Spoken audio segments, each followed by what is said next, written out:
ఈరోజు విజయవాడలో బీజేపీ పదాధికారుల సమావేశం అయితే జరుగుతుంది. దీనికి పార్టీ ముఖ్య నేతలంతా కూడా హాజరయ్యారు. ఈ నేపథ్యంలోనే మనతో మాట్లాడేందుకు రాజ్యసభ సభ్యులు ఎంపీ వాకా సత్యనారాయణ గారు మనతో పడుతున్నారు. సార్ చెప్పండి, ఈరోజు పదాధికారుల సమావేశంలో ఎలాంటి నిర్ణయాలు తీసుకునే అవకాశం ఉంటుంది? ప్రధానంగా ఇటీవల భారతదేశంలో జరుగుతున్నటువంటి రాజకీయ పరిణామాలన్నీ కూడా పరిశీలించిన తర్వాత భారతీయ జనతా పార్టీ యొక్క ఆలోచన విధానాన్ని యావత్ భారతదేశం స్వాగతించేటటువంటి ప్రక్రియ ఉంది.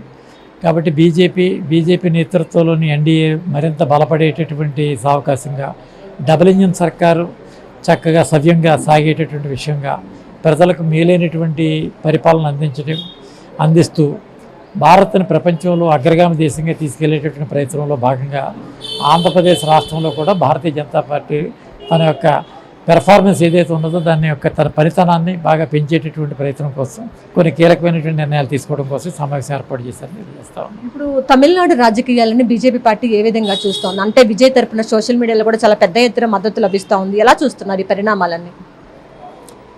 తమిళనాడు రాజకీయాలు అనేటటువంటి అంశం వచ్చినప్పుడు ఇది రాజ్యాంగపరమైనటువంటి అంశమై ఉన్నది. దాదాపుగా దీనికి సంబంధించినటువంటి 2 కమిషన్స్ వివిధ రకాలైనటువంటి నిర్ణయాలు గతంలోనే తెలియజేయడం జరిగింది. 1983లో ఏర్పడినటువంటి కమిషన్ గవర్నర్కి కొన్ని సూచనలు చేయడం జరిగింది.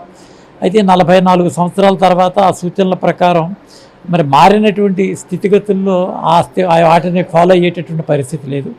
కానీ రాజ్యాంగంలో ఉన్నటువంటి స్పష్టమైనటువంటి నిబంధన ఏంటంటే ఆ 50% ఆఫ్ ది సీట్స్ దాటి వచ్చినట్టయితే వారిని ఆహ్వానించేటటువంటి ప్రక్రియ ఉంది.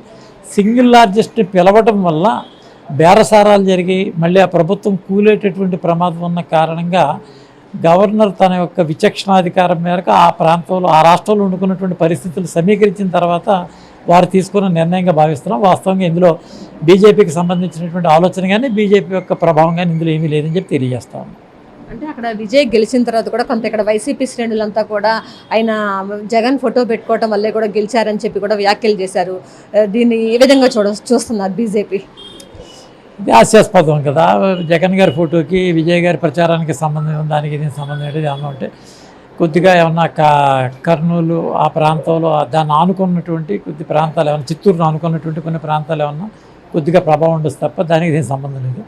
అక్కడ ద్రవిడ ఆలోచన విధానాన్ని వ్యతిరేకిస్తూ తొలిసారి ఈ 70 సంవత్సరాల కాలంలో కాంగ్రెస్ కాదని ద్రవిడులను కాదని ఈ యొక్క బయటకు వచ్చి ఓటేసేటటువంటి పరిస్థితి తమిళ ఓటర్లో చాలా స్పష్టంగా కనపడింది. కాబట్టి ఆలోచన సరళిలో యువతకి నూతన ఓటర్ల యొక్క మార్పు చాలా స్పష్టంగా కనపడిందని చెప్పి తెలియజేస్తాం.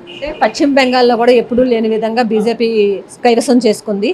దక్షిణ భారతదేశం పైన బీజేపీ ప్రణాళికలు ఏ విధంగా ఉండబోతా ఉన్నాయి ఇక ముందు? పశ్చిమ బెంగాల్కి సంబంధించినటువంటి విషయాల్లో గడిచిన ఎన్నికల్లోనే మేము దాదాపుగా నైతికంగా గెలిచేటటువంటి పరిస్థితి ఉంది. కాకపోతే ఆ రాష్ట్రంలో ఉండుకున్నటువంటి అరాచక పాలన, ఓటర్లో ఉన్నటువంటి భయము, ఆ అభద్రతా భావం, అదే రకంగా పౌరులు కానిటువంటి వారు ఓటర్లుగా నమోదైనటువంటి పరిస్థితి. కాబట్టి నిజమైన ఓటర్లు నిజమైనటువంటి ప్రభుత్వాన్ని ఎన్నుకునే నిజమైన అవకాశం వచ్చింది. కాబట్టి నిజ ప్రజాస్వామ్యం గెలిచింది అనేటువంటి విషయం ఉంది.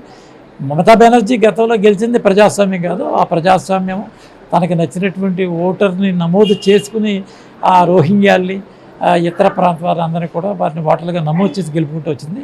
దాని నుంచి బయటకు వచ్చింది తప్ప వాస్తవంగా చెప్పాలంటే బీజేపీ గెలుపు కాదు, అది ప్రజాస్వామ్య గెలుపు. వాస్తవంగా మన పిఠాపురంలో చూసుకుంటే జనసేనకను ఇటు టీడీపీ మధ్య వారు జరుగుతోంది. వర్మను కూడా పక్కన పెట్టారు. దీన్ని ఏ విధంగా చూస్తున్నారు?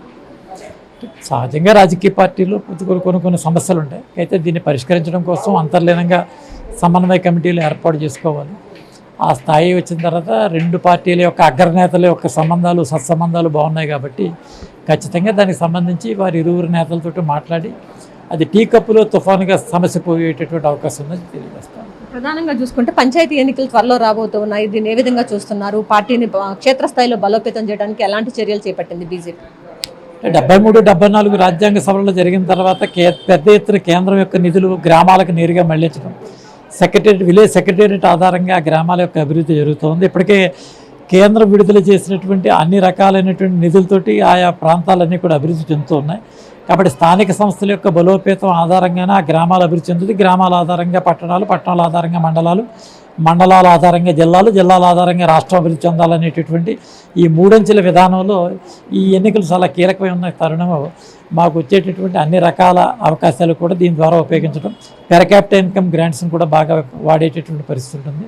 కాబట్టి ఈ రకంగా 15th ఫైనాన్స్ కమిషన్ యొక్క నిధులు, అదే రకంగా తాజాగా మార్చినట్టు విబిజీ రామ్ ఏదైతే Viksit Bharat rural employment guarantee programs, వీటన్నిటి స్వచ్ఛ భారత్ వీటన్నిటి కూడా వినియోగించి పెంచేటువంటి ప్రయత్నం ఉంటుంది. కాబట్టి రాబోయేటువంటి రోజుల్లో పంచాయతీ లెవెల్లో పార్టీ మరింత బలోపేతం అయ్యే అవకాశం ఉందని తెలియజేస్తాము. అయితే బీజేపీ పార్టీని క్షేత్రస్థాయి నుంచి బలోపేతం చేసే దిశగా కూడా అడుగులు వేస్తున్నామని చెప్పి రాజ్యసభ సభ్యులు ఎంపీ వాకా సత్యనారాయణ స్పష్టం చేస్తున్నారు. ఇప్పటికే పశ్చిమ బెంగాల్లో బీజేపీ జెండా ఎగురవేసిన నేపథ్యంలో దక్షిణ భారతదేశం మొత్తం కూడా బీజేపీ తన ఆధిపత్యాన్ని చూపించే విధంగా అడుగులు వేస్తుందని మనం స్పష్టంగా చెప్పుకోవచ్చు. ఇది పరిస్థితి. కెమెరా పర్సన్ వెంకట్తో లక్ష్మి, రియల్ టీవీ తెలుగు, విజయవాడ.